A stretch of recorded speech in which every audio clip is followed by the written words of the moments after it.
Well, I'm glad to see you here. Today, I'm going to try and go over a couple of different things. One, the questions about who makes decisions, and I think that's one of the vital ones, particularly since it's your body. The other thing, I brought my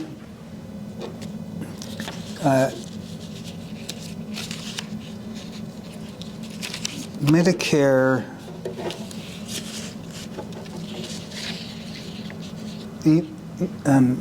EOB, and it's not amongst the papers I grabbed. In any event, insurance companies set policy on what they're willing to pay for things. Medicare, it looks like most of the people here are at least eligible. And the discount that Medicare will take on a particular procedure is really quite remarkable. I've been having physical therapy, and her group knows that you don't bother asking for more than what Medicare will pay. So that works. They've already set their kind of procedure manual for that. But I had surgery, and the doctor's charge was $40,000. Medicare, I think, paid $5,000. So the question about who makes the decisions about payment will depend, on some respect, on which panel of doctors you have. Now, a panel is, in effect, a group of doctors who've signed up with that insurance. Some doctors, particularly concierge doctors, do you know what those are? No. They're a retainer fee so that you can talk to them whenever you want. However, my experience with patients who've used them is that the talking is available, but the immediate problem is always referred to a specialist. So it's basically a middle person in the medical system. What you do, is everybody here reading their information from their providers online? Is there anyone here who doesn't access their medical records online? Doesn't. You don't. Is that a particular reason that you don't? Does it? Because technology, particularly for those of us who were born, let's say, before Kennedy, before he passed away, we don't really automatically think about technology. I still write my shopping list on a paper. It works. I can cross them off. And so would it be easier for you to access your medical information if the technology was just so simple that it was like making a telephone call? Why would I need to? That is an important question. Broadly, why do you need to know about your medical record? Well, sometimes the doctor doesn't tell you everything that you see on those reports. Okay, Because so they that you get forgot incomplete information. Correct. You know, whatever. and the ease with which you can get your lab test results sometimes the same day, and you may not be seeing your doctor for whatever. So you have prompt access to information. Yeah. Sometimes you don't remember. I mean, my doctor is really good about, communicating with me while I'm there in the office, and it's pretty, detailed, but I can't remember everything, so. Does anybody else have problems remembering everything a fast-talking doctor says about the lab tests that are not right?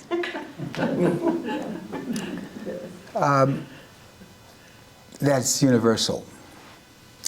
So, It's also, one other thing at least, is that there's the write-up they have to do, the after-visit write-up, and that's online.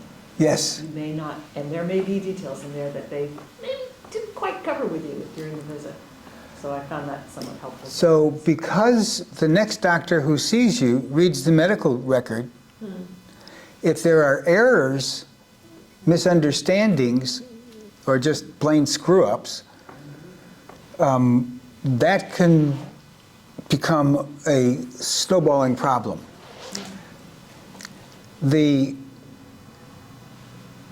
issue generally, as I learned from a webinar just before the last week, is that the inertia of doing things the way we've always done it is more powerful than gravity.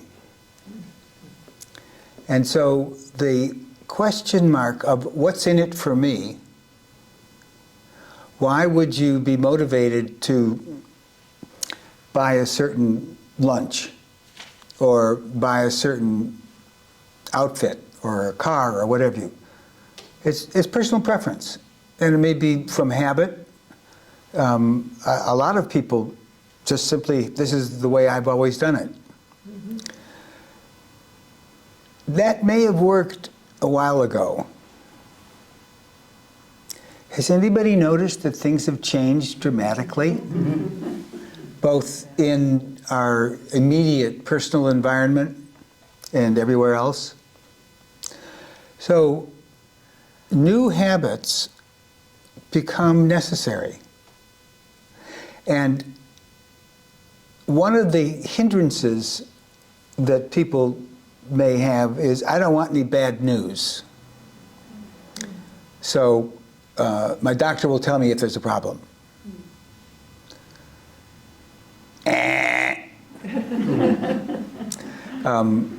As both a patient and as a doctor, I know that I have been truthful and always put a hopeful spin on things. Not that I would withhold information, or if there were decisions that needed to be made, then I would be absolutely straight up as if I were talking to another doctor. So there really is an advantage to you. So would you like to have a personal techie? A person who would... I have Kyle. Pardon? I have Kyle. He's helping me with the computer. Good. Does everybody else have a go-to person? No. No. Not? My son. I have children who are quite technically literate, and they're very busy. So I can't always get on their schedule. Fortunately, the daughter who's currently living with me and will be living a mile away has been very accommodating, because otherwise she loses daycare. So again, that's what's in it for me is one of the things that really leads people's decisions.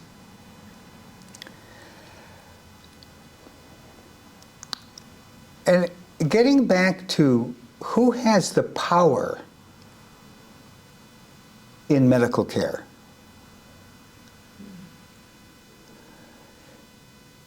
The regulations, if you will, the policy,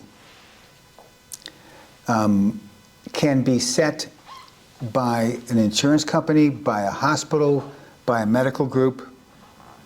How many have Kaiser? enough that you know that they have a very user-friendly interface with people. I remember when that was not so. And so they are motivated by patient satisfaction. Are you motivated in your decisions by you as a patient's satisfaction? Yes. Yes. How do you exercise that? I take my problem, whatever it is, to the doctor, and usually my GP will say, well, I think you need a specialist, and I'll go to a specialist. And I proceed from there if I like what I'm hearing. If you like what you're hearing. After I have made a few phone calls and Googled a bit. Do you often get a second opinion? No, and right now I will see whether it's the correct thing. I didn't get a second opinion this time. And I have a procedure this afternoon, so. Oh, by the way, if you notice that my right eyelid's a little bit larger than my left, I just had surgery yesterday. It wasn't LASIX, but it's still swollen. And they didn't have any of those black eye patches that I could have used for my costume last night, sorry. So as an oncologist, I would have patients coming to me for like a fourth or fifth opinion. And it was clear that they wanted to hear something that they wanted to hear, and not necessarily what the truth was about their diagnosis. You weren't looking for majority opinion? I didn't know how they did the statistics, so I can't answer that. Yeah. The constraints on doctors, for example, on how long they can take for a visit, how promptly they get back to you with information, those are generally flexible enough under certain circumstances that if a doctor really feels, I got to take longer with you than the 15 or 10 minute that was right set. So I think that it becomes even more important that you make the doctor's gathering information as easy for her or him. And as I mentioned, having printed or digital information in the doctor's hands before a visit, referring to the questions. This was just a perfect example of what an intelligent, smart, and successful patient can do. He articulated very clearly 3 questions. Coleman, you get an A. And then you also get to try the bonus. So if you make it easy for the doctor to get the information that she or he needs, then there's more time for conversation. And it's fine to get two appointments. They cannot legally prevent you from making an appointment. Has anybody wondered why the emergency rooms are so expensive? What is the overhead in an emergency room? Given the number of items they have to stock so that anything, absolutely anything that comes through the door can be attended to. So that because they are so varied and obligated to do what is, let's say, community standard, or in some cases just legally standard, that's why the visit may be, you may be paying for $1 billion worth of stuff that you didn't need. So I think, how many people have an advance directive? So, was that drawn up by a lawyer, or who drew that up? El Camino Hospital about 5 years ago had something. And who was your coach? I can't remember. What was her name? I can't remember her name. I think you even suggested years ago that we have that Yes, done. yes, I did. Yeah. And it has to do with power. Now, the constraints operate with some areas of flexibility that often are difficult to obtain. So authorization for many things, I had to get authorization for certain kinds of chemotherapy for patients. And one of the things that they do, they being the rule setters or policy setters, is read the literature about the kind of stepwise, mainly in terms of expense, but also in terms of efficacy and decreased side effects. So they'll have a list of things that say your hip hurts a lot. By the way, for elective orthopedic surgery, do you know who makes the decision when you get it? You do, because the doctor is going to say, can you live with this? And if you say yes, then they'll do something kind. But if you've already know your body well enough to say, this is making my life smaller, the things that I am accustomed to doing for my quality of life have been diminished. In fact, the book that my wife and I wrote is called Live Longer, Live Larger, a guide for cancer patients and their families. And it's about the strategy. If somebody asked you, how big is your life? How would you measure that? Medically, most of the things are linear, a time. So if you live to 112, that's considered bingo. Though there may be times before that you were not so keen on it. If you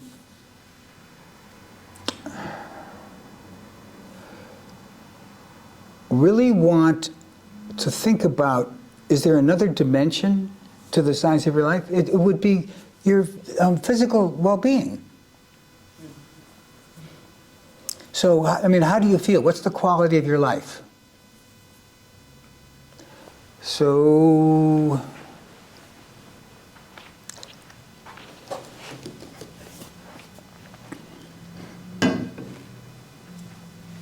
which is larger? Computer? Laptop. Well, it's longer than this, but if you want coffee, you're not going to pour it in here, I hope. Kills them. Many have died. So you've got now a length of life and the height of quality of life. So that describes an area. Side, two sides. If it's square, it's just multiply them. But there's another dimension. The meaningfulness almost an existential or spiritual dimension.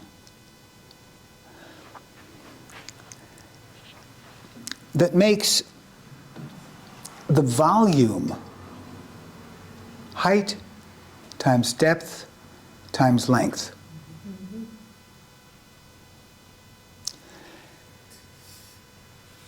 That is fair, in fact encouraged, because that is actually what makes people's lives larger. And it's always possible to do that. It is always possible, regardless of a diagnosis of 45 minutes to live, or 45 days to live, or whatever, because the quality of your life and the sense of, why do I want to stay alive? What matters to me? That, again, is your decision. And in order to make that decision, you have to know enough how to get information. So, for example, you may be prescribed a certain medicine that is on the formulary for your plan. That may or may not be the optimum one for you. It isn't a bad medicine, it's a good medicine on a population judge, but for individuals, sometimes something else works better. So the quality of your life depends upon your getting information. Now, I would consider the internet a cesspool, and you don't need more cess in your life. The unmonitored, unevaluated data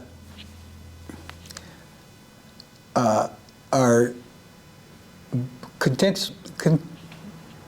quite possibly and often very harmful. I know that so many of my patients back in the 70s were really hot on Laetrile, and they were really hot on vitamin C, and then vitamin RDL, whatever. So in the same way that there is misinformation politically, there's misinformation. That means purposefully not true. Excuse me, I made a mistake. Disinformation is purposely not true. Misinformation can be just a boo-boo. So the power for you to be able to make the decisions that gives you the life that you want is actually in your hands. Might you have to negotiate for it? Yeah. Sometimes you really do need to have that second opinion from the same doctor, but this time it's a doctor who is listening to you rather than thinking about how to treat what he knows that you have. Because the, quote, ticket, I have shingles, or I have shortness of breath, that may or may not be the actual reason that you're in the doctor's office. It may be that your daughter or your sister or your mother just died, and that your asthma gets worse under stress. And what you really want to talk about is, yeah, I don't want to be so short of breath, but what I really want to talk about is with a grief counselor. So this is your option to have the attention of the care provider. In terms of my experience with nurse practitioners and physician assistants and, quote, not MD, they tend to be much more holistic. They listen better. They are legally empowered to do a lot of things that doctors do. Write prescriptions, write orders for tests, so forth. So don't be upset if you're seeing the doctor's assistant, whatever the particular certification. They may be the fastest route to getting what you want. So that's another part of understanding the medical system, is the constraints that your providers are under. As I mentioned in the hospital, and I don't recall, who was it last time who mentioned that their daughter was a nurse? Is that you? The nurses have responsibilities for X number of patients. Usually they try and have the acuity, meaning how much care does the patient need. That determines the number of patients that that particular nurse is responsible for. And not always. So you may have to wait. And that's, again, frustrating. But what you can know is that that nurse would put you at the head of the line if you were sick, really sicker. She or he is actually wanting to serve. And sometimes there's commotion at the front of the line, and so somebody gets chosen, and then the next person, and so forth. Is this just distressing to know? Is this upsetting to learn this?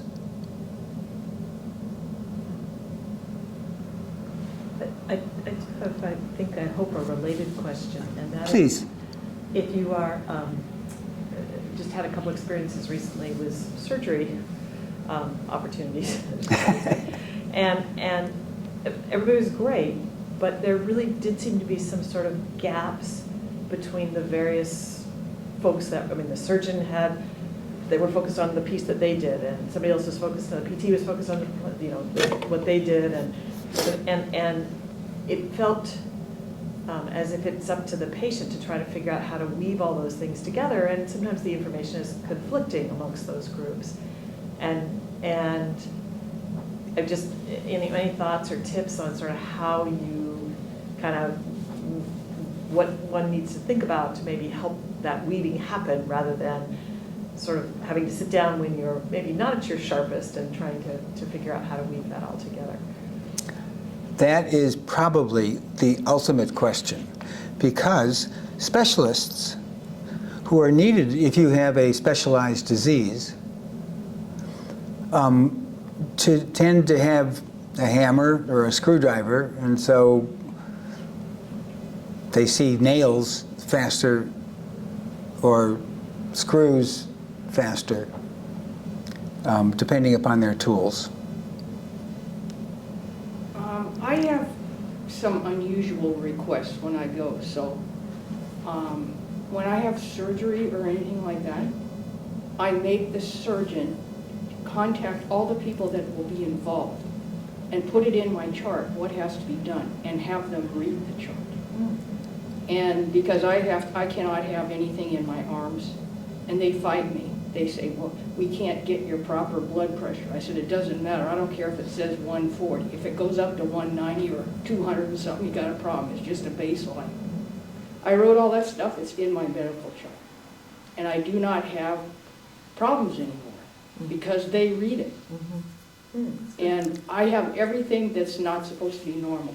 But that is who I am, and so, and also, every doctor I have, they have to work as a team with my rheumatologist, with my oncologist, with my primary care. When they make a decision, I'm a lot of problems, not just one. So I instigate that as a patient. And I find it very successful because I was very frustrated, like you were saying, because I was more worried about whether they were going to do what I need, rather than just going in for the surgery. It became, are they going to put it in the right place? Am I, I'm going to be anxiety prone, or I don't want to trade another problem for something else, because I had cancer on both sides of my breast. So you're supposed to put on the opposite side, the shot. Well, I got lymphedema because the hospital did that. Now, that's after I did that. After I got lymphedema on one arm from a blood pressure cuff being on there the whole time of the surgery, my arm went up a ½ inch. So why do I want to trade one item for another? So I took it upon myself to do that, and it works. How did you phrase the request? I demand, No. or I really need you to know this about me? My best doctor that I've ever met is my oncologist, and she orchestrates everything on my body. But it could be anybody, could be a nurse, could be anybody, but she does that for me. That's one reason why I haven't left Kaiser, because of her. She's the best doctor I ever met, because she looks at me as an intelligent human being that knows what I want, and she orchestrates it. So, did everybody take assertiveness training? A which? Assertiveness training? Because what you do, you described, Yes, is assert yourself. I do. Now, you can get in somebody's face and assert, I want you to do this, Buster. I don't know. That can be a very short conversation after Yeah, that that. doesn't work. So the communication that you have, and particularly that you have the lymphedema Yeah. and medically require compensation for getting data. Do you have edema in your legs? No.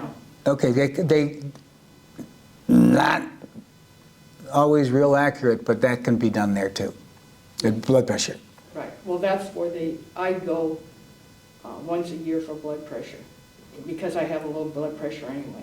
Okay. But they have to read it on my leg, which is, 15 to 20% higher than if you had it on your arm. And so I've had to educate people because of my thing, and in a nice way. And honey versus vinegar. I know, it's just like, So again, having information that allows you to see the doctor's perspective on you, needing often a translator, because in a medical chart, doctors write doctor. It's clear to somebody else who went to medical school, and it can be clear to somebody who has taken the time to learn a second language.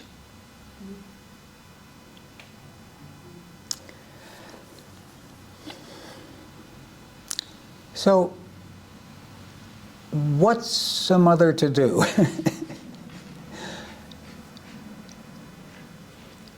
An advocate, a friend, a relative who will be with you at doctor's appointments, a recording device. Everybody have cell phones Anybody still have a flip phone? Sometimes I ask that, and there's some people who still have those. And it's not just at the Smithsonian. So having a person with you, in effect, gives you a recording device who is not at least as anxious as you are. A person who will ask questions because they've been thinking about the questions that might be asked about the information you've been given, and is on your side. I mean, their loyalty is to you as a person. There are actually professional medical advocates, and I don't know how to get them other than medical advocates on Google. So that's a possibility. But having a family member, those are probably less expensive, and they're motivated. So having that person with you who also is has a tempered kind of style. Not aggressive, but not taking any BS either. So those people would be, in professions, those would be managers of something, a lawyer, concealing his profession from the doctor, because doctors kind of get nervous about somebody bringing a lawyer with them to the visit, and not without reason. And sometimes your college student or high school student is very, very sharp. And even though they don't have the years of experience that you do, they're pretty savvy. Now, remembering the brain is not fully formed until a person is 25. So there could be limits on age for having an advocate, or at least a person with you. Please. Last spring, I was in the hospital, and Jack was my advocate and tried to be there every time when the doctor made rounds. Not a But chance. What we did, it worked out well, was I had my cell phone, and when the doctor would come in, I'd say, "Would you mind if I called my husband and we'll put you on speakerphone?" And most of the time, he just listened, but occasionally he would have a very pertinent question. And it was just one more communication. If your doctor does not want you to record what they say, maybe you need to switch doctors, because that's not a necessary part. Could it mean he's been burned at this kind of situation and he doesn't want to take any chances? It might, and then more reassurance and presenting it as, you have so many important things to say, doctor, there's no way that I can remember all of them. Could you help me with my memory so that I could I record what you have to say so I can listen to it again after I've left the office? And it would be an unusual doctor who would not agree to be recorded. Something else, patients, we kind of noted it, but patients don't always hear everything that's said because something that's said is not really their liking. And Oh, really? Does that happen? the advocate is going to listen to it, whether it might pick it up much better, whichever side it's on. I mean, whether it's good or bad, they're more likely to pick it up. So it's helpful to, you know, like, you are going to have to exercise this way. And you might not want to hear that because you don't like to do that exercise. Absolutely. When you get a shock of some kind, not an electric shock, but just a news shock, what's the first thing to go? Well, it's a combination. It's your attention and your memory. And for those of us who still have problems remembering nouns, it's important to keep all of your memory working. So there's the emotional aspect of being a patient is in some respect a power difference. There may be more things than that, but the power difference. And how many people would like to do their own open heart surgery on themselves? No, there's certain things that you don't have a say in. I want to do, I want to do that myself. Choices are made about whether you go to a doctor. Sometimes those lead to some very bad results. So is there a risk of hearing something that you don't like? Yeah. Can you actually measure that? How many people pay attention to when they're afraid or anxious? I mean, like mindfulness equivalent, where like I'm really looking at this. If whatever it is that you're looking at is the one that is troublesome, that's the one, at least near the top of the list, of what you don't want to hear about. I don't like reading the paper anymore. Excuse me? I don't like reading the paper. Oh, I recommend news fasts, definitely a month before the elections. And that's no longer actually early enough. Right. And does anybody know Byron Katie? Know of her? She's a psychologist, and herself had a lot of depression and anxiety. She said that there are 3 questions that you always have to ask about a belief that you have. I believe that I'm going to get cancer. And the first question is this belief true? Well, if you had a family history, then the possibility of it being true, is it true under all circumstances? So that this is the whole truth and nothing but the truth, and there's nothing else that can happen. No, that's not true. Generally, people answer no. Oh, by the way, you have to write these questions down and write your answers, because otherwise you fool yourself.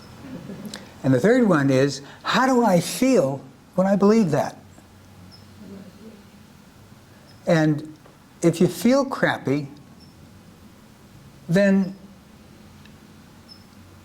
there's something perhaps useful for you to look at and redecide. She does a lot of couples counseling. So there were issues about believing X, Y, Z about a spouse and a partner.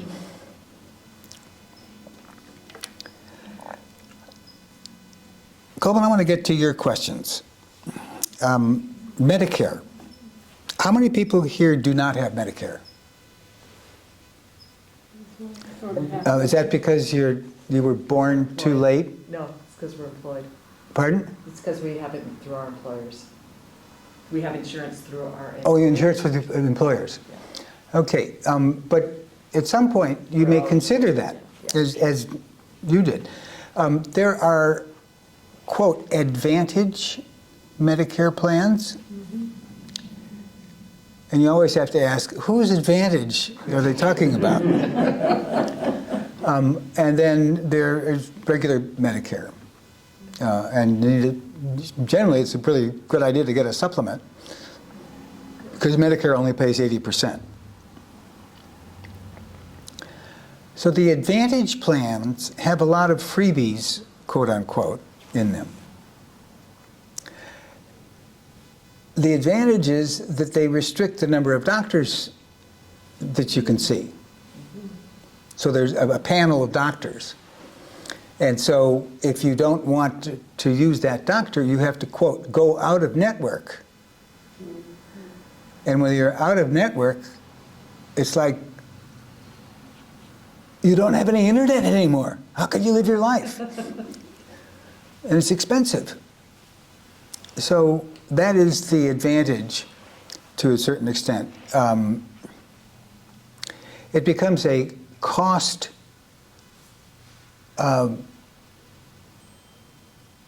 issue in terms of needing to see more doctors and possibly having more co-pays.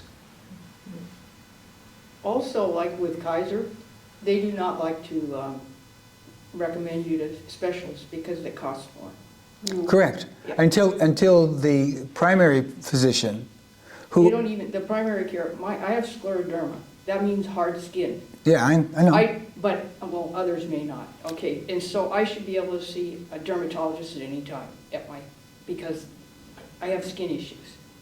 I cannot. Correct. And so it's like my primary care doctor does not have the knowledge to do it.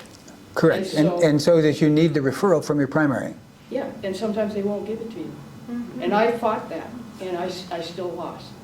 But I have made friends with certain doctors that will give me what I need. Because not that much in what I need has changed. And they believe in that I know my body, and they do it. Does this also include your oncologist? That's who it is. Yeah, I thought so. Yeah, but it's like, to me, she is my advocate in the hospital. Yes. I mean, in the medical business. And I value her highly, and I've told her every single time I tell her how much I value you and how I wish that all doctors could see the bigger picture like you do. I have the same wish, by the way. She's had to go before a board to ask for some test for me. Yeah, that's called Because it's costly. primary, basically getting authorization. Yeah, so it's like, to me, making having the respect of a doctor and a friendship, to me is the key. I mean, I try to make I'm friendly anyway, but I try to make friendships with all my doctors. And it's very beneficial for them as well as me. I agree. So as the advertisement goes on, that you hear on radio, you've got a friend in the doctor business. But people want to do things for you if they like you and they care about you, you know? And- to me, And that's, talking with a smile rather than is going to more likely to win friends and influence people. So does that answer your question about the Medicare supplement, or not supplement, but the Medicare Advantage? Well, from a doctor's perspective, are there unwritten rules or constraints that a doctor has to deal with either of those two plans? Advantage versus regular Medicare? The payment schedule is different on Medicare, period.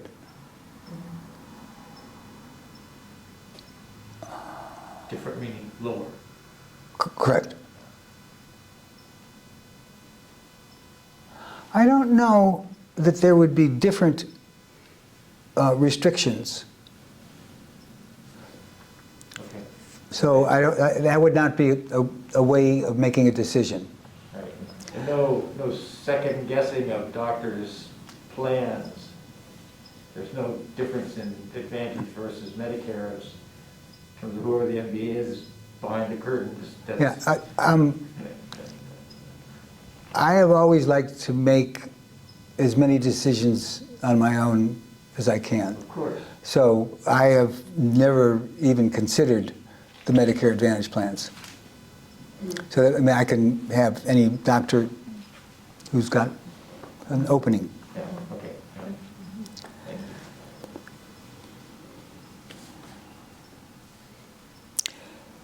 Who decides what with respect to treatment? Well, I could say in oncology, I do. no you don't. I don't. The tumor board decides. The tumor board is a generally weekly or maybe every 2 weeks meeting of all the different specialties that are involved in somehow with cancer. There'd be medical oncologist, which is mine. There'd be a surgical oncologist. There'll be a radiation oncologist, probably a radiologist who is knowledgeable about the specific kinds of imaging, social workers, nurses. So the decision about what is optimum treatment from a tumor board is consensual. And the doctor does not have to follow that decision, but at least it is on record. And most doctors do not like to leave a wagging tail a long ways away from them. So there's reasons why people, oncologists do that. And so that you have input, Okay. yes. Because I did have to meet before all those, and I went against every one of their judgments. And they did what I wanted. So and the only person that refused to do radiology on me was a radiologist because of my skin condition. And that was the smartest doctor in the room because I could die from that, you know. But the other doctors, she had to explain it to them. I had her explain to them why. And they said they never met anybody like me before, you know, and I said, And well, did they say that They said gladly or great or? No, that somebody that advocated for themselves so much. And That- so they listened to me Advocating with knowledge of what was knowledge going on. and not something to prove other than getting the care that is best for you. So I've had patients who, it was clear to me, because of what they wanted was not what I felt was appropriate, that they needed a different doctor. Yeah, that's. So it's never always a 14-lane highway that's empty of any traffic. So sometimes there's curves that you have to deal with. The part of decision making that I am most passionate about is what are the conditions, if you are very sick, that your values are respected. Now, I use that word specifically. Lawyers will draw up an advance directive for healthcare that is got every possible legal problem handled. Unless you have really rotten family relationships where everybody's at each other's throats, that's probably not the most important part of it. The question to ask is, what makes my life worth living? If this happened without any chance of change, would I continue to want to live?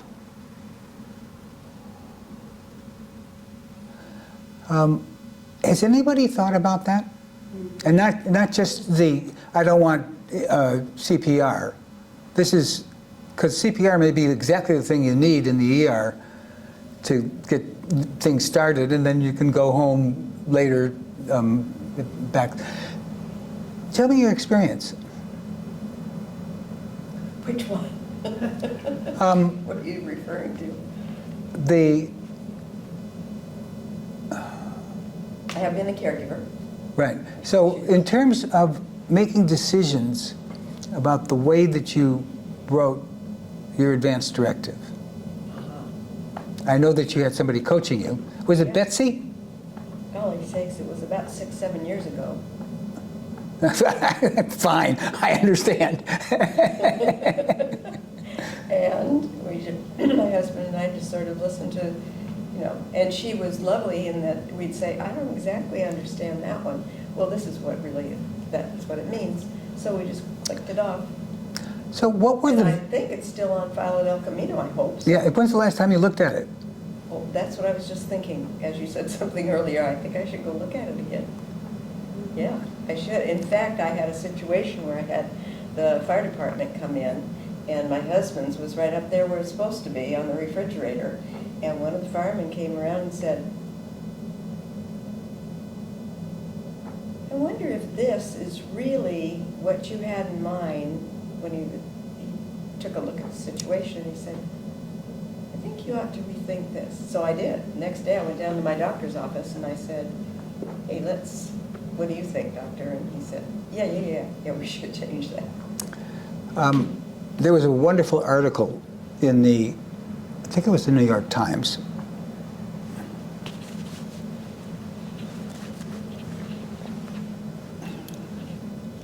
Note to self.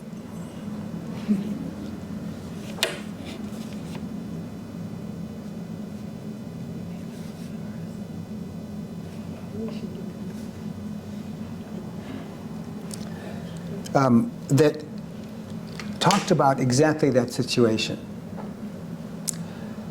So what possible standard could you use that would be that flexible? That's why I haven't written one. I think I need to write my own, but I don't know quite how to do it, because whenever I look at those, I just can't do it. It's too... Then I'm going to make it easy for everybody to look at your existing document and decide whether you wish to change it. And I'm going to do that in part by sharing my advance directive. I wrote an article called Repealing Murphy's Law. Everybody know what Murphy's Law is? Where do you think it is very prevalent? A hospital. And in the medical system in general. So, given the fact that somebody is going to be, if you are not able to speak for yourself, making decisions, what do you want those decisions to be based on?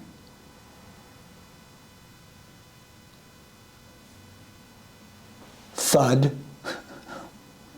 Any bold volunteers?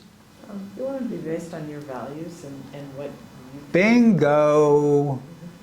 That is exactly right. So what are your values?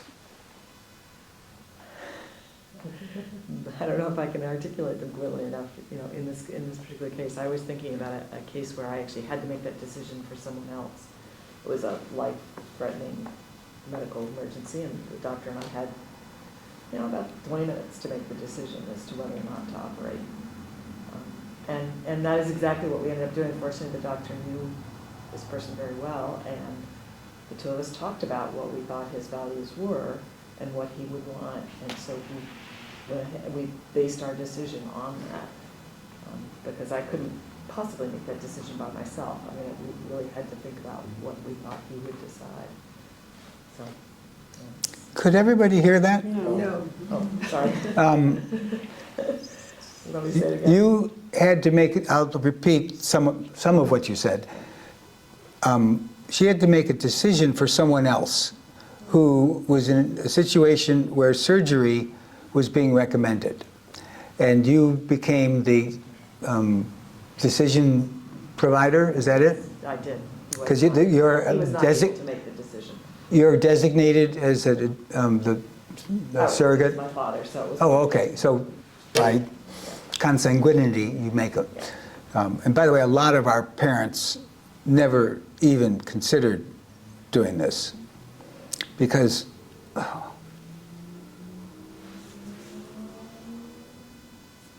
Do I have to think about dying? My dad said that at 88 when we were going to my aunt's who was dying, and he goes, and on that trip that I went with him, I made him tell me what he wanted. 'Cause he told me, I'm not going.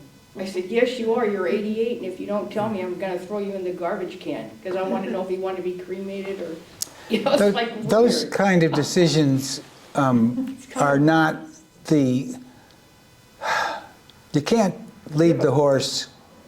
Actually, it was a better one. You can lead a whore to culture, but you can't make her think. So the idea of values, I considered, because as I said, I know what goes on. When you go to the emergency room and you're not breathing, they have to start you breathing. Where do you need to keep your advance directive? In your safe box? No. In your top drawer? No. So how do you have it with you at all times? You'd have it in your phone, maybe, scan it. You could have it in your phone. The little tiny USB drives are no bigger than your thumbnail. And those can be quite useful.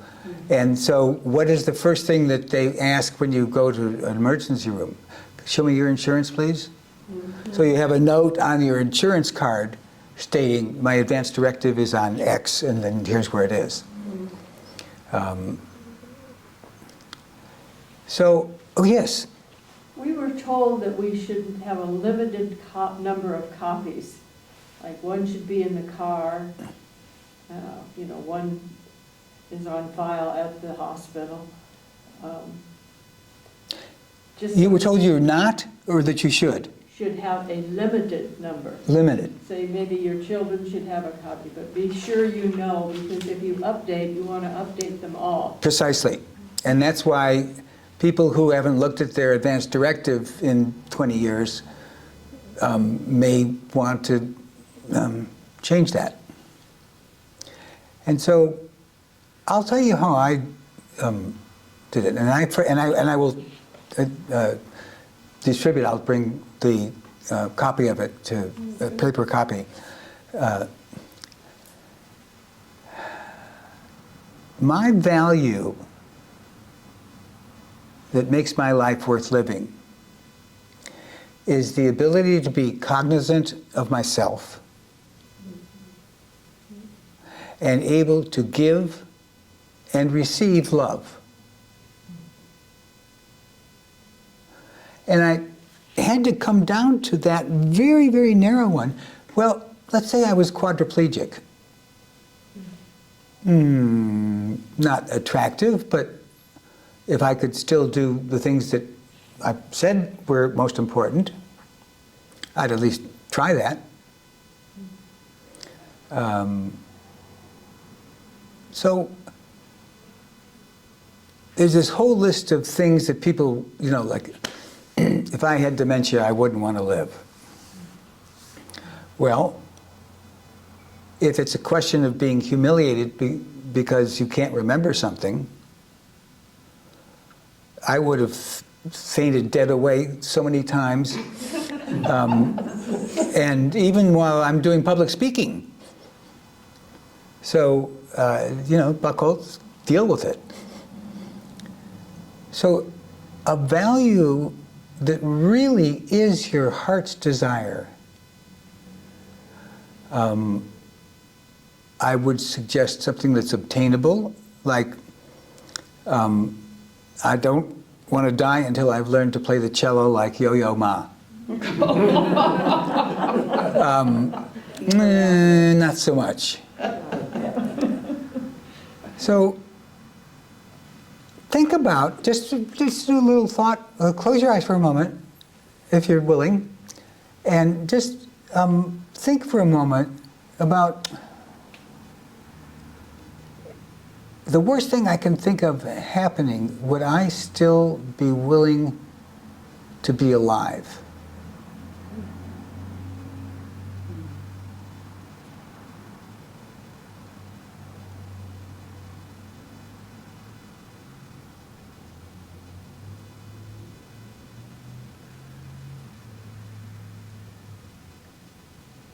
Well, Okay. some of those things, like my father had dementia very badly, but he wasn't dying yet. So if you don't want to live with dementia, what do? You just kind of have to, don't you? The existing law in California on aid in dying requires 2 doctors to certify that you have a terminal illness. Everybody in this room has a terminal illness. You were born. So Nobody beat it yet. the discretion of doctors in this case is important, because actually one of my best friends from grammar school on was a physician up in Washington State, and he is a second opinion on a person's wish for aid in dying. And so he has had to deal with a lot of situations that were not like you have metastatic pancreatic cancer to every bone in your body and to your liver and your lungs. So I'm going to consider you terminal. Right. And hence the values that you put down can be persuasive. Persuasive to the people who need to make some very, very hard decisions. And here's one situation where putting it down in writing is just not enough. You need to talk with one, for sure, the person you designate as your surrogate, and 2, your family, to make sure that they're on board with what your wishes are. Because there's countless times the daughter from Tupelo Honey just rushes in and screams loudly, "Save him, save him!" And again, sometimes the loudest voice gets listened to unless there is a louder voice, your own, in a document. And the situation where, let's say you develop pneumonia and are really sick, and you have on your advance directive no intubation. the doctors feel quite certain that you need intubation and that you are likely to recover and go to the status that you were before you got sick. And that's what this article in the New York Times is basically saying, is that there are circumstances where not declining interventions, but establishing what are justifications for the medical system to keep you alive or not. As I said, if you can't produce your medical directive there when you hit the emergency room and you're cyanotic, you can bet your last green apple that they are mandated to try and get you breathing. They are not mandated, once the document's been produced, to keep you on life support. So having a trial of an intervention. So my wife's value is that she wishes to be kept alive as long as her daughters want her to be. And that's hers. I did convince her to put in some additional information about how long a trial of treatment for whatever needs to be done to prolong your life. How long a trial before they can actually tell what the outcome is going to be. Now, again, statistics are Mark Twain's favorite lie. The kinds of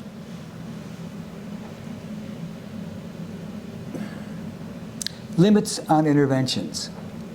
So, for example, if there's been serious brain injury from a stroke, they can't really predict that well. If there's been serious brain damage from an auto accident, they can. The imaging will pretty well say that. Now, are there people who actually survive that kind of trauma? Yeah. But it's under 5%. And that's the cutoff point. As you'll see when I hand you my directive, that's the cutoff point that if two doctors agree that there is less than 5% chance of my recovery to what I define as a satisfactory life, I do not want life support. Now, that's verbatim, and not everybody is going to talk like that. But you can think like that you want to make sure that competent people who know who you are, and by the way, your primary doctor may not be on call that time, so it'll be somebody else who's in the on-call group. So you need to have people who are going to be available to you, a partner, a child. So that is what helps people be a smart patient and stay in power about what happens to them if there is a crisis. And by the way, cancer is not the only thing that can make you, quote, terminal. We found that there's a viral disease that is COVID-19 that can do a very effective job on that. And a lot of other reasons that people die are vascular. So don't always think that there's going to be a prolonged period of time for you to make the decision, because that is not always granted to you. I've gone over by extra 20 minutes. I don't know whether to apologize or say, I hope you enjoyed it. Oh, you did enjoy it. Enjoy it. Next week, I'm going to, as I said, share my advance directive. And I'm also going to, does everybody use email? Do you use email? Do we have your email addresses? I don't think. If I can get your email addresses. Did we do it when we signed up? Pardon? Did we give it when we signed up? No. I don't recall. In the church office? The church office has Do mine. you want me to? Yeah, but Yeah, those people who attend church here, they can get that. But there are lengthy documents that I think would be useful. And I don't want to go through a ream of paper. Please. I'm sorry, but before you end, could you go back a little bit, because I'm not clear when you're talking about second opinions. So supposing I, was told something that was, kind of shocking, and I wanted a second opinion, how do you go about? I'm not clear on how do you go about it. Oh, how to get a second opinion? Yeah, do you ask your primary care doctor I don't know. Yeah, I would say that you probably want a tested decision. And so you would ask friends, some of them may be doctor friends, about whom they would recommend.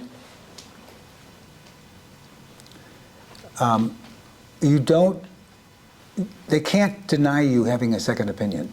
But when you ask for, say like, she gave me a recommendation of a doctor and I said, okay, what do you do? I mean, if I called the doctor's office and said I'm calling for a second Oh, opinion. then if the doctor that you're seeing said, yes, this is the person whom you should see as a second opinion, they send a authorization Oh, I see. to that doctor's office. I see. And so that doctor, particularly when you tell them and you schedule an appointment, my doctor recommended this. And now sometimes the recommendation doesn't arrive in time, and so checking up on it. I see. Well, if I belong to PAMF and I wanted to see a doctor out of network for a second opinion, would I be able to call that office and explain I wanted a second opinion from Yes, that doctor? the issue is scheduling. Yes. So the scheduling on the second opinion is more prompt if there's another doctor making I a see. recommendation. I see. Thank you. That helps me. Thank you. Well, I hope you had a happy Halloween, and I will see whoever wishes to be here next time.